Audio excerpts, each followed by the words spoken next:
이스라엘의 영도자 사무엘상 4장. 그리하여 사무엘이 하는 말은 그대로 온 이스라엘에 통하게 되었다. 그 무렵 블레셋 군이 이스라엘을 치러 몰려오자 이스라엘 군도 그들을 맞아 싸우려고 출동하였다.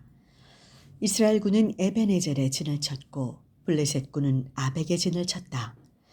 블레셋 군이 이스라엘 군을 향하여 열을 지어 싸움을 벌였는데 이스라엘 군은 블레셋 군에게 패하여 싸움터에서 죽은 군사가 4,000명이나 되었다. 군사들이 진영으로 돌아오자 이스라엘의 장로들이 부르짖었다. 야훼께서 오늘 우리를 블레셋 군에게 패하게 하시니 이런 변이 어디 있느냐? 실로에 있는 야훼 계약궤를 모셔오자. 그것을 우리 가운데 모시면 적군의 손에서 우리를 구해내실 것이다. 그리하여 진영에서 사람을 실로에 보내어 거룹을 타고 만군을 거느리시는 야훼 계약궤를 모셔오게 하였다. 당시에 그 계약궤를 모시고 있었던 사람은 엘리의 두 아들 홈니와 비느하스였다. 야훼 계약궤가 진에 도착하자 온 이스라엘 군은 땅이 진동하도록 함성을 올렸다. 블레셋 군은 이 함성을 듣고 히브리 진영에서 저렇게 큰 함성이 터지니 웬일이냐 하며 웅성거리다가 야훼의 궤가 이스라엘 진영에 들어왔다는 것을 알았다. 블레셋 군은 겁에 질려 소리쳤다. 이스라엘의 신이 진영에 들어왔으니 이제 우리는 망했구나. 이런 일은 일찍이 없었는데 이제 우리는 망했다. 누가 저 무서운 신에게서 우리를 살려내겠느냐. 갖가지 재앙과 질병으로 에집트인들을 친 신이 아니냐. 그러니 블레셋 사람들아 힘을 내어라. 사나이답게 싸우자. 지금까지는 히브리인이 우리를 섬겼지만 이제는 우리가 그들의 종이 될 판국이니 자 사나이답게 싸우자. 이리하여 블레셋 군이 지쳐 들어오자 이스라엘 군은 크게 패하여 제각기 자기 천막으로 도망쳤다. 이스라엘 군은 보병이 3만이나 쓰러졌으며 하느님의 궤도 빼앗기고 엘리의 두 아들 홈니와 비느하스도 죽었다. 그날 베냐민 사람 하나가 싸움터에서 빠져나와 실로로 달려왔다.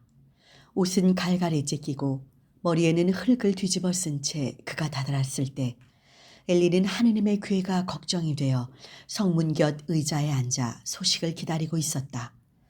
그 사람이 성 안에 들어와 전쟁 소식을 전하자 온 성민이 울부짖었다.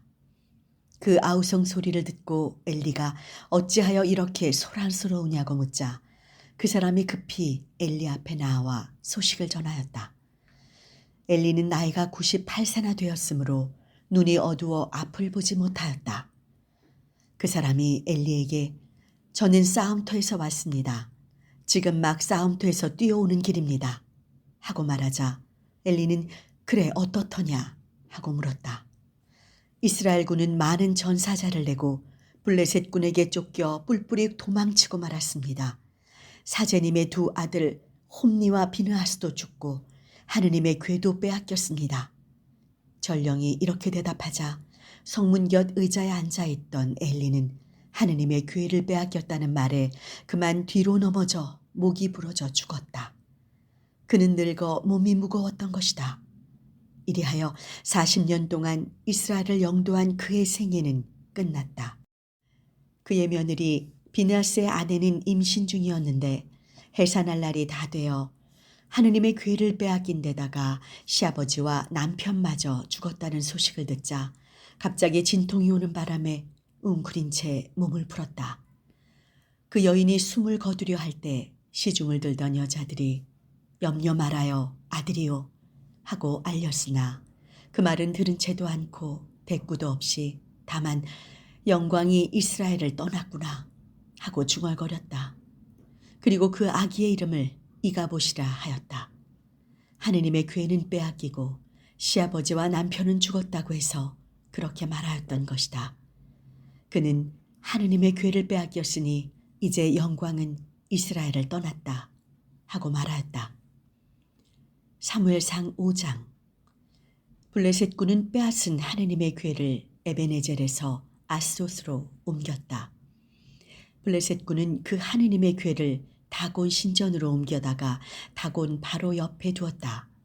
그런데 이튿날 아침 아스돗 백성이 일어나 보니 다곤이 땅에 얼굴을 박은 채 야훼의 궤 앞에 쓰러져 있었다. 그들은 다곤을 일으켜 제자리에 세웠다. 이튿날 아침 일어나 보니 다곤이 또 땅에 얼굴을 박은 채 야훼의 궤 앞에 넘어져 있었다. 다곤은 몸통만 성한 채로 남아 있었고 부러진 목과 동강난 두 손은 문집 안개에 구르고 있었다. 그래서 오늘날까지 다곤의 사제들과 아스돗에 있는 다곤의 신전에 드나드는 사람은 누구를 막론하고 다곤의 문지방을 밟지 않는다. 야훼께서는 아스돗 백성을 호되게 치시어 공포에 몰아넣으셨다. 아스돗의 종기가 돌고 온 지경에 쥐가 들끓었던 것이다. 이렇게 되자 아스돗 사람들은 겁에 질려 이스라엘 신의 궤를 여기에 두어서는 안 되겠다. 우리의 신 다곤과 우리에게 마구 행패를 부린다고 하면서 사람을 보내어 블레셋 추장들을 불러 모아놓고 이스라엘 신의 궤를 어떻게 할 것이냐고 의논한 끝에 이스라엘 신의 궤를 갓으로 옮기는 것이 좋겠다고 하였다. 그래서 그들은 이스라엘 신의 궤를 갓으로 옮겼다. 그런데 그것을 그리로 옮기자 야훼께서 손으로 그 성도 호되게 치시는 바람에 큰 소동이 일어났다. 온 성에 종기가 돌아 높은 자나 낮은 자나 무조리 종기가 났다. 그래서 그들은 하느님의 궤를 다시 에크론으로 보냈다. 하느님의 궤가 에크론에 닿자 에크론 사람들도 이스라엘 신의 궤를 이리로 가져오다니 우리 일족을 죽일 작정이냐 하면서 아우성을 쳤다. 그래서 그들은 블레셋 추장들을 모두 불러 의논한 끝에 이스라엘 신의 궤를 내어놓지 않았다가는 우리 일족이 몰살을 당하겠다고 하며 본래 있던 곳으로 돌려보내기로 하였다. 하느님께서 그 손으로 성마다 호되게 치시는 바람에 떼죽음을 당하는 소동이 일어났던 것이다. 가까스로 죽음을 면한 자는 종기에 걸려 있었다. 그래서 온 성에서 울리는 비명소리가 하늘에 사무쳤다.